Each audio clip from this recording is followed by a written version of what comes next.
ঠোঁটে লিপস্টিক দিয়ে, কপালে ফোঁটা দিয়ে, চুলগুলি ফেটকিয়ে, বুক স্ফীত হয়ে, শরীরে আঁটো পোশাক পরে বেপরদায় চলে, বয়ফ্রেন্ড গার্লফ্রেন্ডের সাথে ঘোরাঘুরি করে, মাদক সেবন করে, আর সালাত আদায় করে না, এই মেয়ের বাপ মুহাম্মদ সাল্লাল্লাহু আলাইহি ওয়াসাল্লামের সাথে জান্নাতে থাকবে নাকি ইবলিসের সাথে জাহান্নামে থাকবে? আপনি নিজেই বুঝতে পারবেন যে আমার মেয়ের কারণে আমি কি মুহাম্মদ সাল্লাল্লাহু আলাইহি ওয়াসাল্লামের সাথে জান্নাতে থাকতে পারছি, না আমার মেয়ের কারণে আমাকে ইবলিসের সাথে জাহান্নামে থাকতে হবে। এটা আপনি নিজেই বুঝতে পারবেন।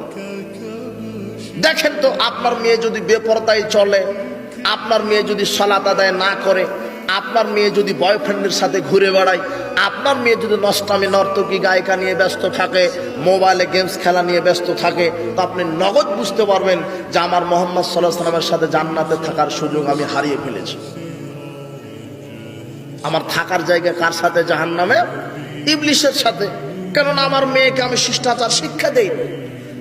আমার মেয়ে বেপরদায় চলে ঢং ঢং করে, আমি বলতে পারি না আমি কাপুরুষ।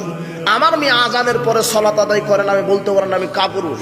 আমার মেয়েটা বয়ফ্রেন্ডের সাথে ঘুরে দিন রাত আমি দেখতে পাই, আর বয়ফ্রেন্ডের সাথে শিক্ষা সবরে গেছে, আপনি কিছু বলতে পারলেন না, আপনি কাপুরুষ। আপনি কি দেখাতে চাচ্ছেন? আপনার ছেলেটা ক্যারাম নিয়ে বসে আছে, মোড়ে তাস নিয়ে বসে থাকে, আপনার ছেলের হাতে সিগারেট থাকে, ইয়াবা থাকে, আপনার ছেলে আজান হওয়ার পরে মসজিদে যায় না, তার মানে আপনি কাপুরুষ। আপনি নিজেই বুঝতে পারবেন যে আমার ছেলে মেয়ে দ্বারা আমি জান্নাতে যাব না জাহান্নামে যাব।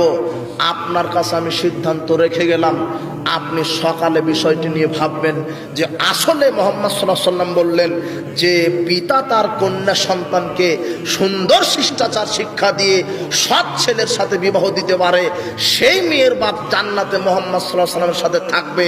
তো আমি কি পিতা হিসেবে আমার মেয়েকে সুন্দর সৎ সন্তানের সাথে, সৎ ছেলের সাথে বিবাহ দিতে পেরেছি?